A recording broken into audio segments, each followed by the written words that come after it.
a polar desert with an infinite horizon. A gigantic bank of frozen seawater surrounds these austral lands to create this universe, so different from all the other continents.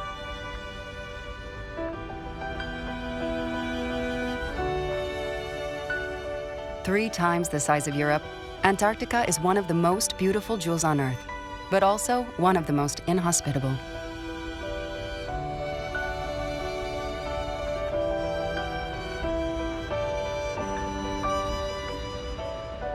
It remains the only territory that doesn't belong to anyone, to any country. An unsullied land, in principle, preserved by humans. And yet, today, Antarctica is under threat.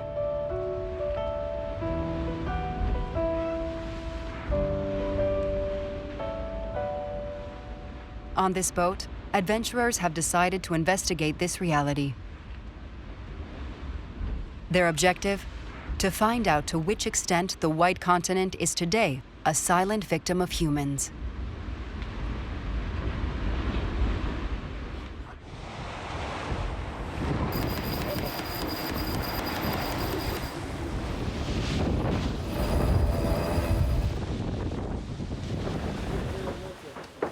On board, notably, is Laurence de la Ferrière, the only woman to have done a solo crossing of Antarctica in its entirety.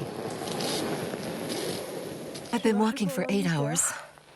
That was more than 20 years ago.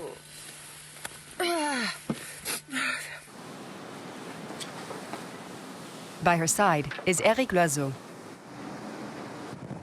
Route to Rome, Transat's solo Atlantic record holder, this Breton sailor has faced many storms all over the world. Despite his track record, Antarctica is a first for him. You have to be able to improvise. For one's quick improvisation, depending on how the wind turns. And especially there, the way the ice is moving. Because now we're in December, which is summer, so the ice is melting, etc. So the ice is drifting with the currents.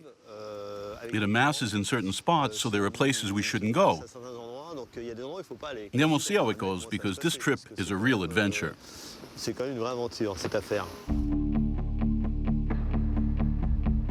Drifting ice. Bottomless anchorages, strong and unpredictable winds, a voyage full of unknowns.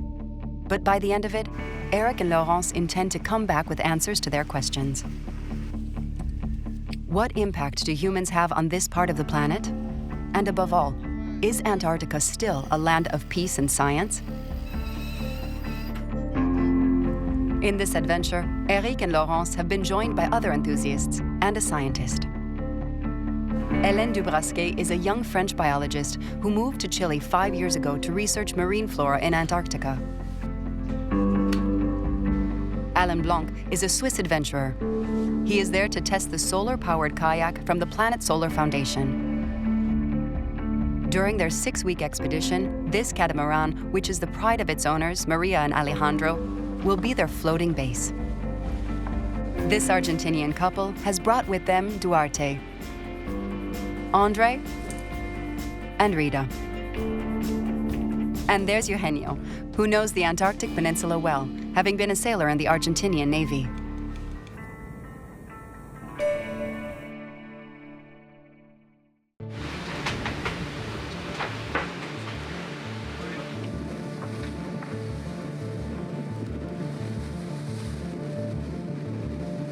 Before encountering their first icebergs, there is one passage they must cross, one of the most dreaded by sailors, Drake Passage, the gateway to the White Continent.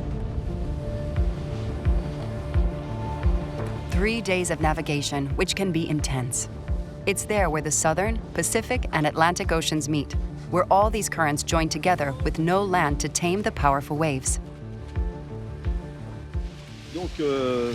So here we're above the 50th parallel, which sailors used to call the Furious 50s,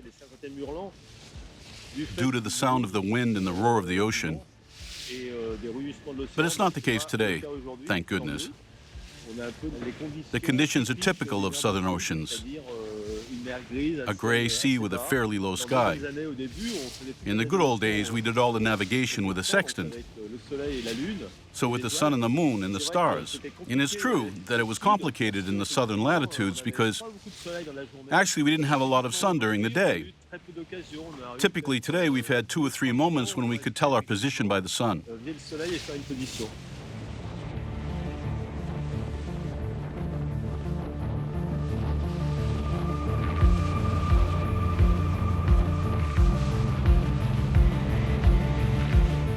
And today, the computer's predictions do not bode well. During storms, Drake's fierce waves can reach up to 33 feet high. Eugenio is dreading them. Bad weather takes here. It's not just in the middle of the session. I prefer near the islands. The conditions are average. Actually, a depression is going to cross our path. However, if we're fast enough, we can pass in front of the depression, and then we'll be fine. But that means we have to go quickly now. It's never an easy place, and conditions are rarely ideal throughout the passage.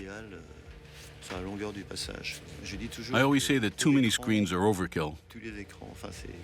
That is, they make decision-making difficult. It's complicated when you have screens everywhere. The forecast that we had yesterday has changed in relation to what we have today, so in just 24 hours. There you have it. We need to take that into account too, and it's complicated to manage.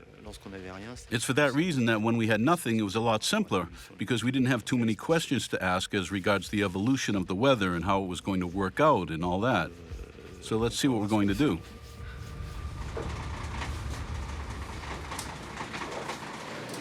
The conditions have been clement. Drake's passage is now behind them.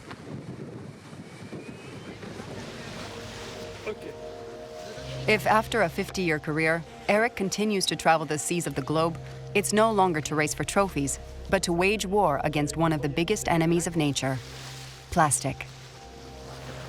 Ambassador for the Environmental Foundation Race for Water, he takes samples during each of his expeditions.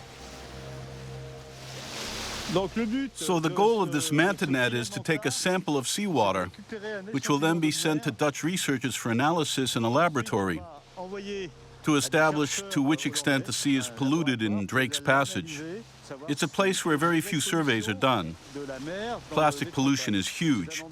We can't imagine how bad it is. And it's not really what we see. It's not the plastic bags floating on the surface of the water.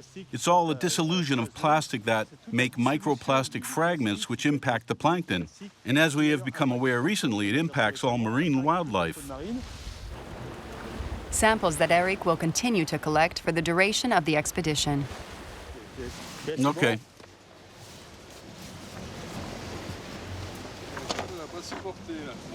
There's no more net. Oh, that's ridiculous. Good grief. Do you have a second one? No, I don't have another one. I think that with the pressure of the water, the thing is broken. And so as a consequence, we've lost the container. It's a bit worrying because that's something we can't replace.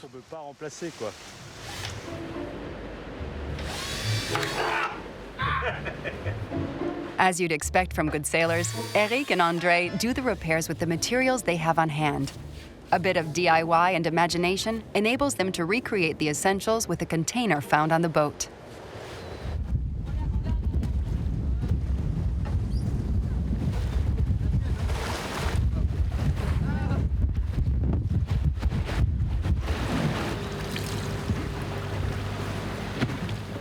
I get the impression that our device has worked wonders thanks to our bit of DIY. Hélène, the biologist, analyzes the contents of the net drag and identifies certain debris. The problem is that you're not going to see it. It's blue. It's a little blue thing. But with the naked eye, it's difficult to determine the exact nature of the debris. Each year, more than 8 million tons of plastic are dumped into our oceans. And Antarctica hasn't been spared. The circumpolar current, which flows around it, carries up to 150 million cubic meters of water per second. 150 times the flow of all the rivers in the world, thus draining en masse pollution coming from the other oceans. A threat whose tangible consequences for the biodiversity of one of the last marine sanctuaries is not yet known.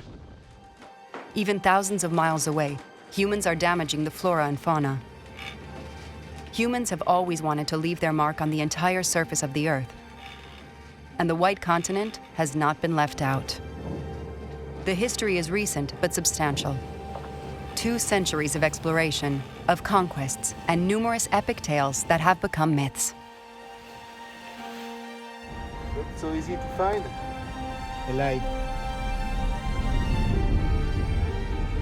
As is the case with this first land which has appeared on the horizon, Elephant Island, a name inseparable from that of the great British explorer Ernest Shackleton, whose crew found refuge there after their boat sank in 1915 after being trapped in the ice and crushed.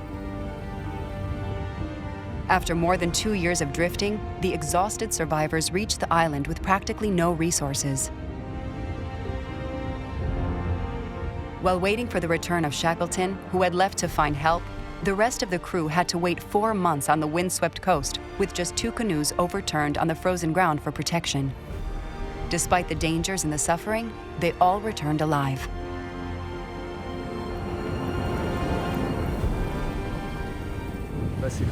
It's such a mythical place, and I find coming here really moving, especially when I think about the lives of the people on this island, waiting to be rescued. Sheer cliffs, hostile lands where no anchorage is sheltered.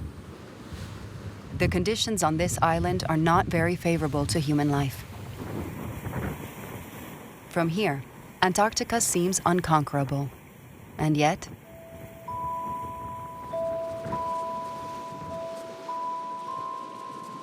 heading south, the crew sets off to meet the people who have settled here. King George Island, named by the British Captain William Smith in honor of his monarch, King George III. The explorer discovered Antarctica in 1819. 200 years later, there are hundreds of men and women here from different backgrounds and nationalities. Among them, climatologists, meteorologists, biologists. These are the guardians of global warming.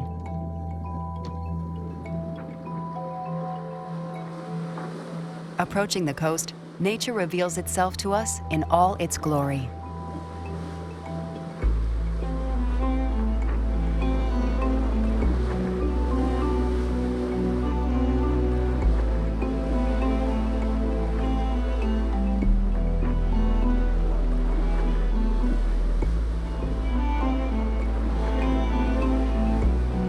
A fragile beauty.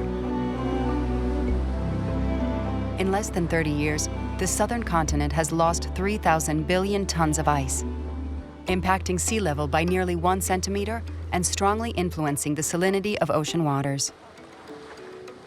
And what will the future hold with temperatures rising 2 or 3 times faster in the polar regions than in the rest of the world?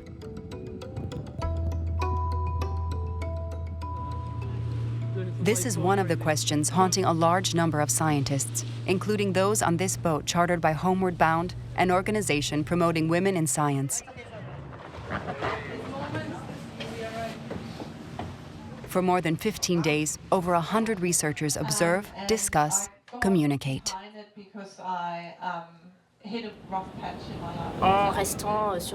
By staying on the boat for 18 days, we're forging very strong links between several disciplines. Do you have another location lined up for next year? Every year they select 100 women from around the world to take to Antarctica, and we'll continue to be part of the program for the next 10 years, possibly longer. So we're really here to observe climate change. It's a place which is natural, which might even be the last natural place in the world. And yet it's a place that is very heavily impacted by climate change. So the North Pole and the South Pole are places where the global warming of the atmosphere and the ocean is felt the most. And yet, when you look outside, you see glaciers. It's really natural. It's really impressive. However, it's where humans impact nature the most. So as humans on Earth, this global warming that we feel is less than 3% of total global warming, so it's very small. Global warming takes place in the ocean, and the ocean takes upon its shoulders to try and save the planet, but this ocean is out of breath. Nevertheless, the White Continent is well and truly protected. It remains the only place on Earth that doesn't belong to anyone. This was the great promise of the Antarctic Treaty signed in 1959 with the objective of preserving these austral lands from humans and their desire to conquest. It was signed by the 12 nations which had scientific programs on the continent. Since then, 42 other countries have adhered to this pledge. About 30 of them have established stations here. Each signatory can freely establish research stations wherever they see fit on the continent. But is it really only science that drives these countries to plant a flag here?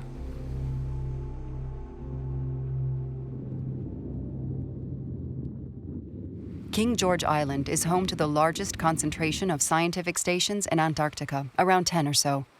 Obviously, this is for convenience.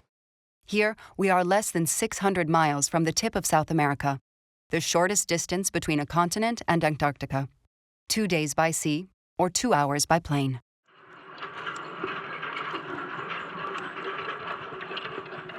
First stop, Carlini, an Argentinian base established in 1953, even before the signing of the treaty.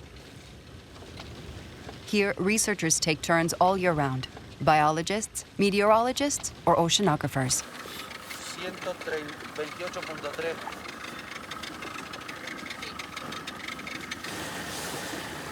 You can explain to us what you are doing now with... We're measuring the penetration of light in the column of water, and with the CTD, we're measuring the depth, salinity, water turbidity, and temperature.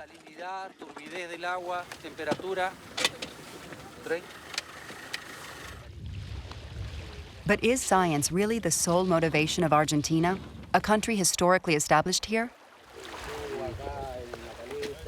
Laurence is expecting a lot from their first visit.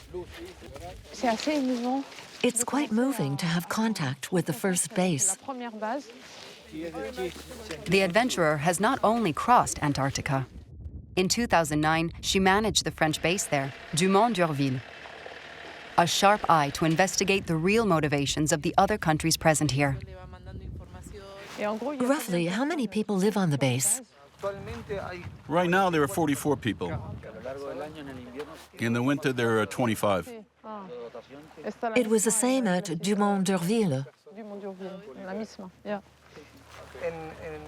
Last summer, our numbers increased to 80. Argentina counts 13 settlements on the continent, the most of any country. 6 stations are occupied all year round, like this one at Carlini. Some scientists take up residence for projects which last more than a year. A presence that causes damage.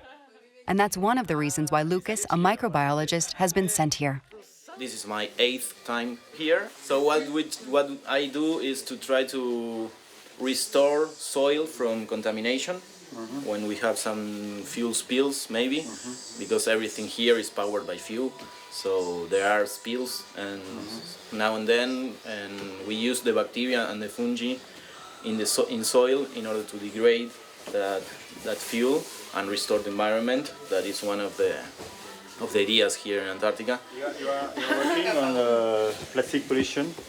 This year there's a group coming to work with microplastics. Yes. They are trying to determine if there are microplastics here in the coal, which we are most certainly... You have the result of the... No, not yet. This is the first year they are coming. Yes, because we took some sampling. Macroplastics are usual already, and a lot of penguins were found with plastics in their stomachs, and this is quite usual. Microplastics is like a new topic, and people are starting to work on that. Hélène takes advantage of the microscopes at the base to find out a little more about the water samples taken on the boat. There's debris from lots of things. That could be, I don't know, paint residue? You see, it's a bit transparent. I don't really know what it is, but it's not natural. It's solid. Look what happens if I increase the light. Look, this is nylon. In our net, we have at the same time the planktonic community, which is predominantly represented by the diatom and the presence of marine debris. This is probably debris stemming from human activities here in the area. It's difficult to know the origin and composition of microplastics just with a microscopic view. All that blue stuff there. Contamination during the sampling or from the external environment? Further laboratory analysis will reveal more. From where, which place the plastic come here? The presence of humans mostly is an hypothesis. We are not sure, but we think that most of it comes from our staying here. Missions here last several long months, and the men are happy to enjoy certain traditions and celebrations typical of their country. And in Argentina, on Sundays, it's asado. Me siento en casa. I feel like I'm at home because asado and Antarctica. It's unreal. You have to see it to believe it. Argentina is proud of its traditions and even more proud of its territories. And we're going to find out a bit more about the underlying reasons for the presence of this country in Antarctica. The main thing and the most important thing here, we can see in red the Argentina's claim over Antarctica, which is practically the same as the one of Chile and Great Britain. Before signing the treaty, 7 countries, including France, claimed a piece of the territory. These claims are frozen today, but certain nations intend on keeping one foot firmly planted in Antarctica. So each country claims a part of Antarctica, and the science that we do here is in order to support that claim. Using science for means of geopolitical ambition. This is confirmed by Eugenio, the Argentinian ex-soldier. All the bases, there is a reason. Yeah, for sure. The reason is the science. And Plus something something political, yes, because all the countries are more issues political than science. Yeah. And to impose their presence in Antarctica, certain countries are willing to make substantial investments. A few miles from the Argentinians, the explorers visit the most high-tech base of the trip, that of South Korea. Here, they constructed their first base in 1988, which has since been entirely renovated. The country is investing 45 million euros each year in its Antarctica program. A very technological, but also very original scientific base. Inside, Eric discovers another vision of the world. He's here, yes, and as viewed by several Southern Hemisphere countries. It's the first time that I've seen a map upside down. It's funny to see it like that, with the south in the north and the north in the south. This is their Antarctic station. The station leader is very proud to show off his facilities. use it, back, close it. Research laboratories, but also soilless cultivation to enhance meals during the long months spent here, far from their families. That's the price to pay for witnessing firsthand the consequences of global warming in Antarctica. So at that time, this glacier front line was right here. Okay. Okay, right here, like this. But in 32 years, we lost this much glaciers already. Incredible. All right? Yeah. Which Okay. is very, very tragic. Yeah. And do you like to be here? I love it. You love it? Ah, Yeah. okay. But How right many now- times? Well, as a summer scientist, I was here about 6 times maybe. But over winter, this was the first time. It's the first time. Yeah. So. I'm excited to going home back in a week. Okay. Yes. Okay. A field of research which is much coveted. territorial conquests, but also and above all, the quest for resources. Antarctica is said to contain 20% of the world's reserves of petrol and natural gas. Today, nobody can explore or exploit this land, thanks to the Madrid Protocol signed in 1991. But what if certain countries want to get their hands on the treasures of the White Continent one day? Arrival on Bellingshausen Station, one of 7 Russian stations established in Antarctica. The Madrid Protocol is due to be reopened for review in 2048. Certain people are worried that it will be undermined, particularly by Russia. Okay, he will be much later. You better go to Souvenir and So there will be one specific person who will tell us everything. Okay. That's what Laurence would like to understand during the visit. But for that, she needs to meet the station leader. A real treasure hunt, which starts in the souvenir shop run by the doctor.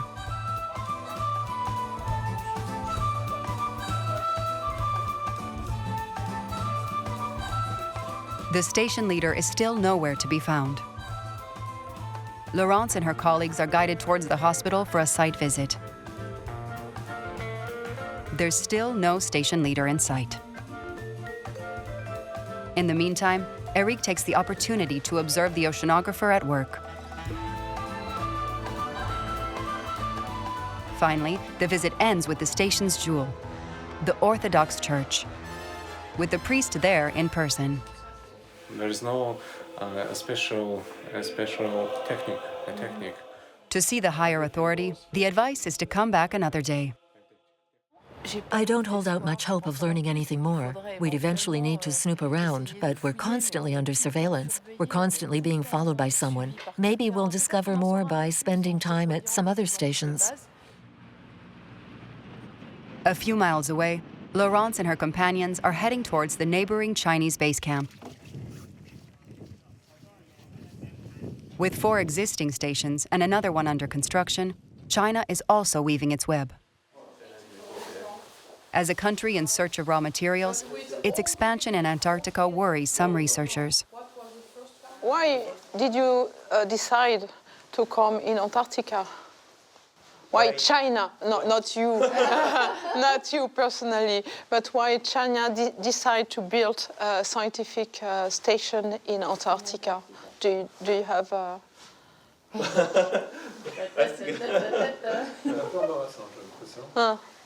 Okay.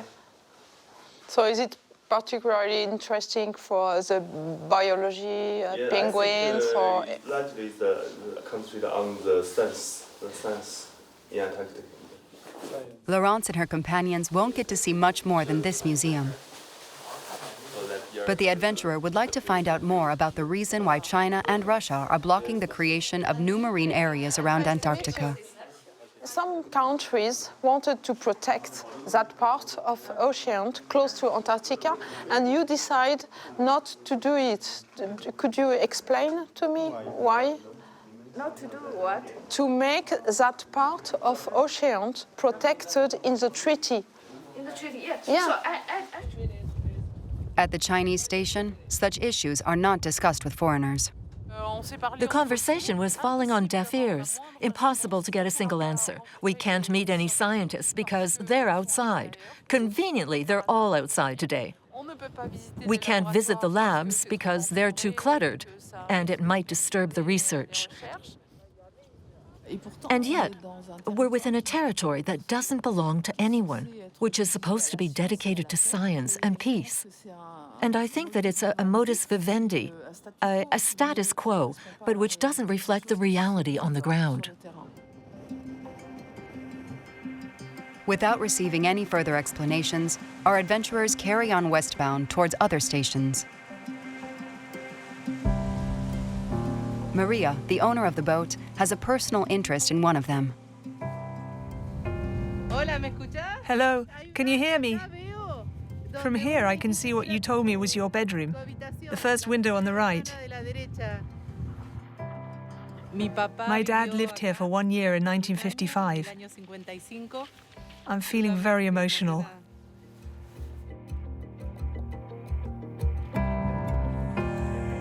This window is where his bedroom used to be. Incredible. Empty most of the time, Argentinian soldiers come and open this site a dozen or so days every year to dust off their flag. They maintain a few of their sites in a similar fashion. Unlike humans, some inhabitants enjoy the beaches all year round.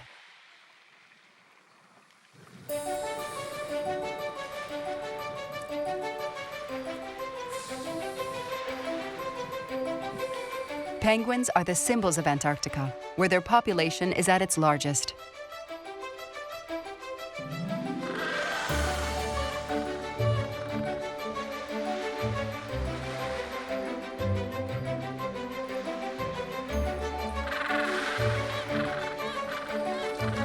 On land, their walk is comical, but underwater, they're formidable swimmers.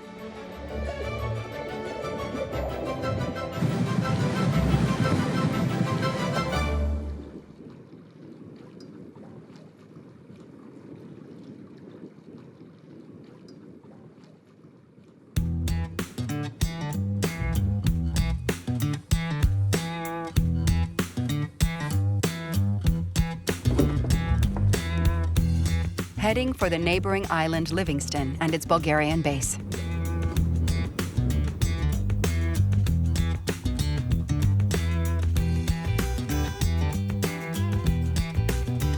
It has one of the smallest budgets in southern research.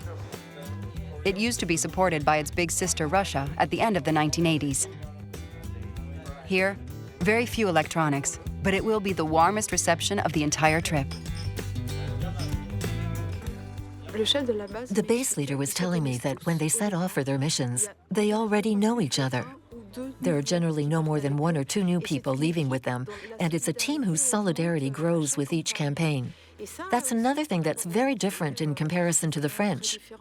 When we leave for a campaign, let's say at Dumont-d'Urville, it's practically just newcomers systematically every single time. It's a 21 time for me, 21. And this is the first base. It's a Bulgarian. And we started with geology here. After that, meteorology, glaciology, biology, many branches of science we know. Geophysicists and so, many. This base is a good example of small sites without a big budget, keen to make their presence in Antarctica known.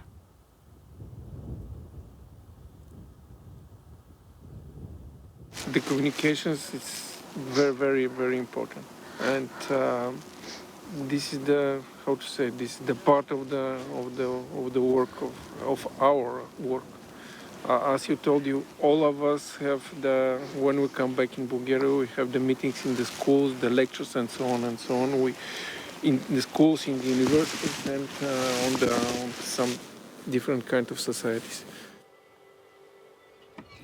He told me that they have lots of problems clearing the rubbish. You can see all these drums, all the stuff they've got here. In fact, they're trying to reach an agreement with the Chilean or Argentinian authorities to get boats to come and collect it. And they'll pay for it and clear the bases of all the scrap metal, all the stuff that they have no idea what to do with. This is the price to pay for keeping these places of unique beauty intact.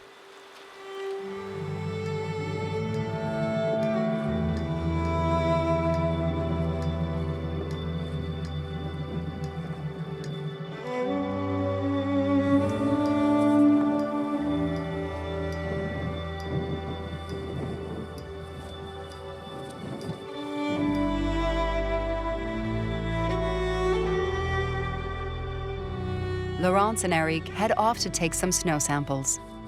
These samples will be analyzed at the IPGP. The Paris Institute of Earth Physics has already detected, not far from there, substances originating from other continents. Micronutrients transported by the atmosphere which potentially impact the plankton. A real carbon dioxide pump, an essential element of human life on Earth.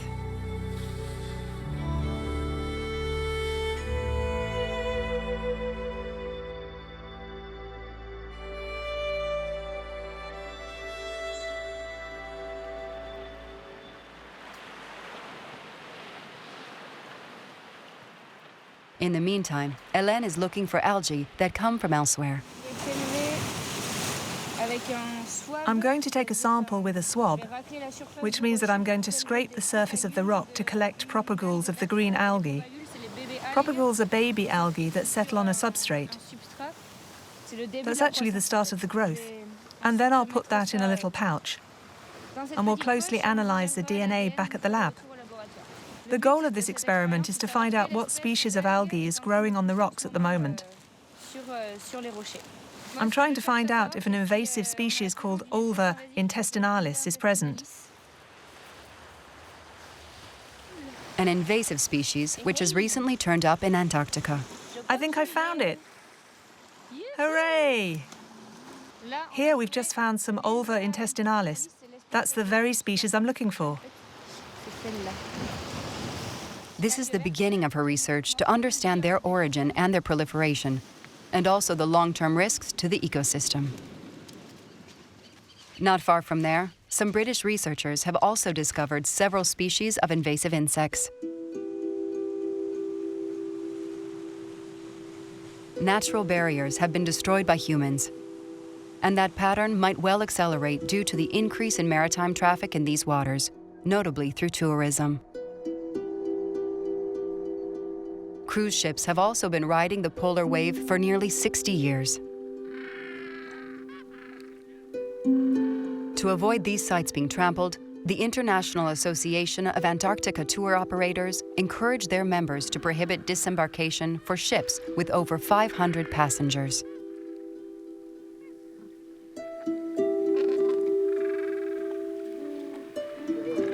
Efforts to make tourism more responsible. But today, there's no quota limiting the number of visitors in Antarctica. There were 2,000 per year in the 1980s. Today, it's more than 55,000.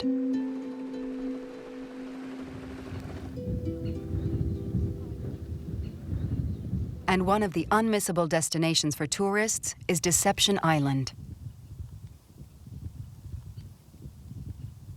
Before becoming the must-stop spot for cruise ships, a little more than a century ago, the island was a base for whaling ships.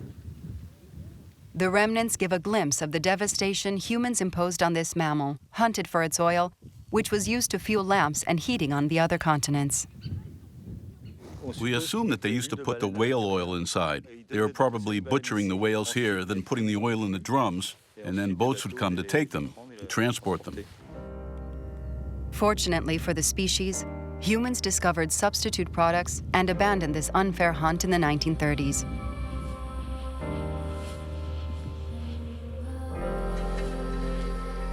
The team leaves this place full of memories. And in an ironic turn of fate, a family of whales comes dancing in front of the bow of the boat.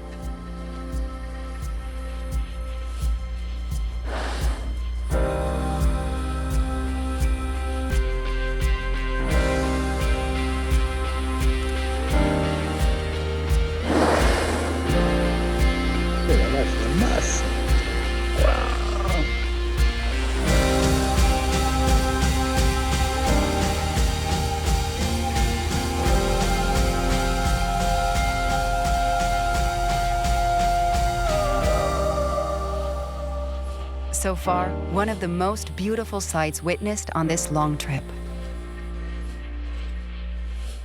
The crew has already traveled more than 1,200 miles since the Falkland Islands, and every day they penetrate a little deeper into the White Continent to discover new research stations. And the next part of the adventure is far from relaxing. This time around, Eric, Laurence, and their fellow travelers can't escape the uncertainties of Antarctic navigation.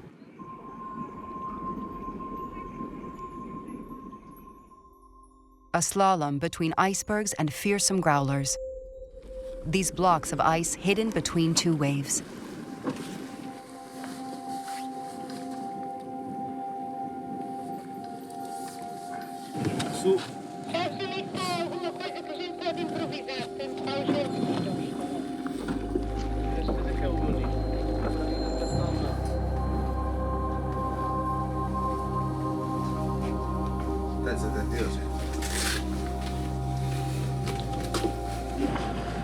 And Eric is not immune to the odd surprise. Dede, put the map back up. So we'll enter like that to sail the boat there. But actually, it's there. So there, this island is wrongly positioned, meaning the map is wrong. According to the map, we should be on an island when visibly, look, we're on the water floating. That's when you realize that the cartography on these shores is rather average, as our GPS location is correct. The boat is at the right spot on the map, except that the map is wrong. We should be at sea, but it places us on land. Despite the boat's sophistication, vigilance is still required before the arrival at the next stop, one of the most beautiful sights in Antarctica, Primavera, the location of another Argentinian base. Very close to a specially protected area, which is notably to conserve these moss and lichens, on which, incidentally, it's forbidden to walk. But that doesn't prevent hundreds of gallons of oil from being stocked and used here. It's crazy. There's not a single solar panel. There's not even an attempt to do anything. And you've got other stations which are much more advanced in this respect when, in my opinion, this is one of the most beautiful, at least it's located in one of the most beautiful spots, with millions of penguins all around.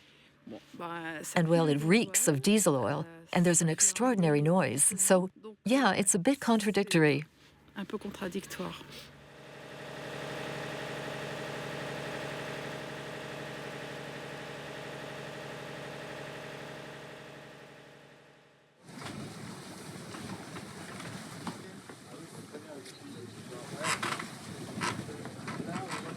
Alain is testing the Planet Solar Foundation's solar kayak, a first in Antarctica, in order to monitor green energy capacities in the polar regions.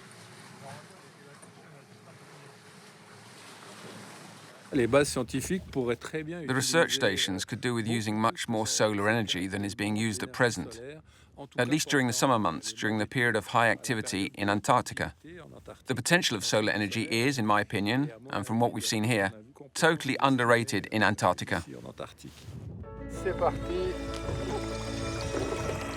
The goal of the foundation? To promote the use of solar energy and to prove all its potential in order to protect our climate against greenhouse gases.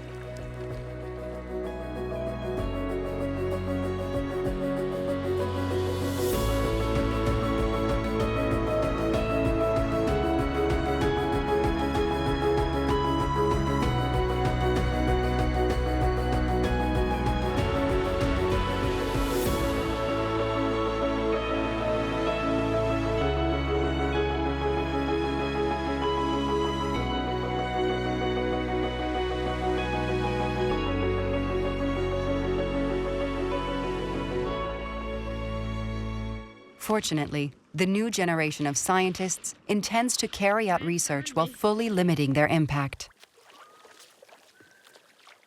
What's rather surprising when you look around is that the scenery is rather mineral, austere. You wouldn't think for a minute that there's a possibility that life can develop, but actually in Antarctica, all life is underwater. And in general, we don't really know what actual ecological functions the gelatinous planktons have. But what certain researchers have noticed is that there are more and more jellyfish and gelatinous plankton, which is believed to be in response to the ongoing climate change taking place in the oceans. That's reflected by a rise in temperatures and anoxic zones, which are numerous zones where the ocean is depleted of oxygen, which prohibits the proliferation of life other than bacteria. A whole chain starts to be turned upside down. This might be life, but the increase of gelatinous plankton is not necessarily a good sign. The next part of the trip towards the tip of the peninsula will undoubtedly shed light on the place of humans on this frozen continent. But on the way, nature reasserts itself.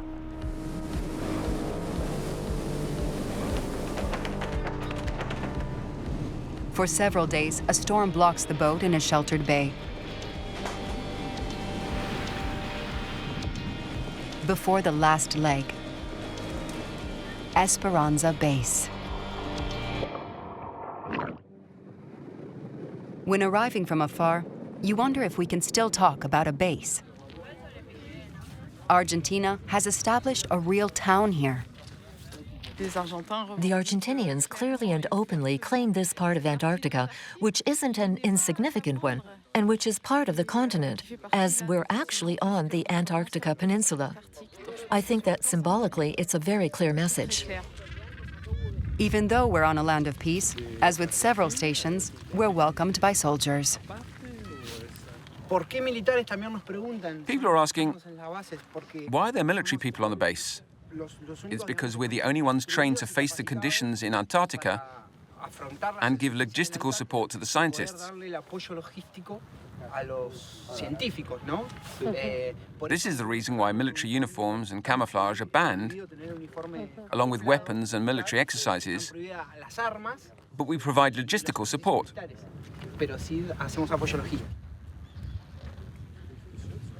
And it's not for its scientific breakthroughs that this base is well known, but for the birth of children.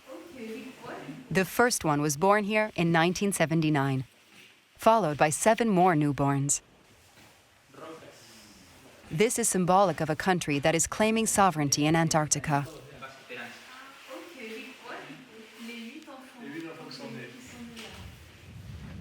And even if birth stopped in the mid-1980s, people are still settling today with their families.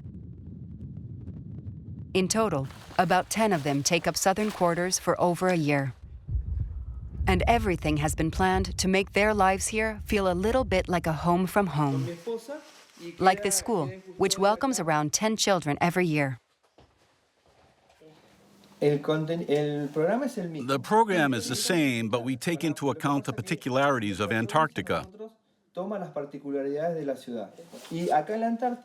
We make the most of our environment. We work on the wildlife, scientific studies.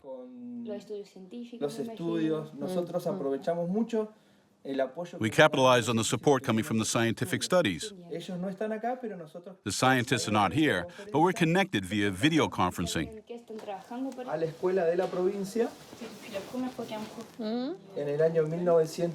These are all the teachers and students from 1957 to 2019.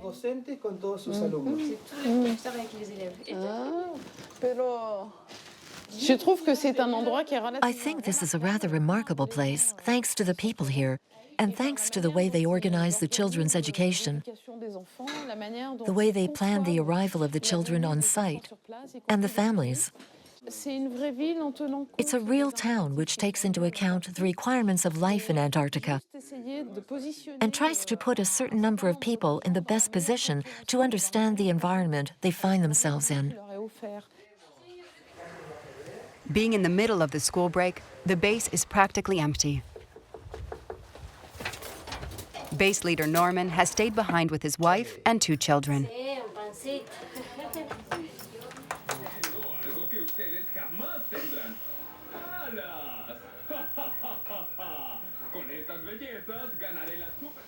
And in his opinion, even though the Argentinians want to hold on to their territorial claim, they're also the first ones to worry about the future of the treaty.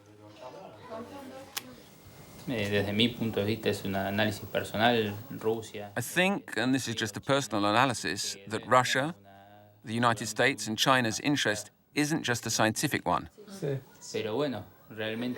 And that's why we need the other countries, signatories of the Antarctic Treaty, to be resolute, to have a tough stance to make sure Antarctica stays the way it is today. Before leaving the base, it's the turn of Laurence and her companions to be the subject of a question and answer session on the local radio. This is the only radio that exists in Antarctica, a radio station which is connected to Argentina. Their communication capacities are noticeably superior to most stations found in Antarctica. Each week, the radio broadcasts its own programs all over Argentina. In the studio, Laurence de Ferrière, Hélène Dubrasquet, y Alain Blanc. Hélène and Laurence are French, and Alain is Swiss. Welcome to Air 36. Welcome to the Esperanza base. To start with, the objective of the expedition was to retrace the route of Antarctica's first explorers in such a way as to tell the story of Antarctica from a historical point of view, as well as a scientific point of view, and also an ecological one. And the answers obtained throughout this journey cause concern for Laurence, especially regarding the ban on exploiting the resources in Antarctica. There really is an urgent need to ensure that the treaty is re-signed beyond 2048. Because they, like others, like the Chinese, like other stations, are clearly ready to claim a territory. And then it will be an open door to things that we can't even imagine today. Will this natural preserve still be dedicated to peace and science for much longer? The planet's future and ours depend on it.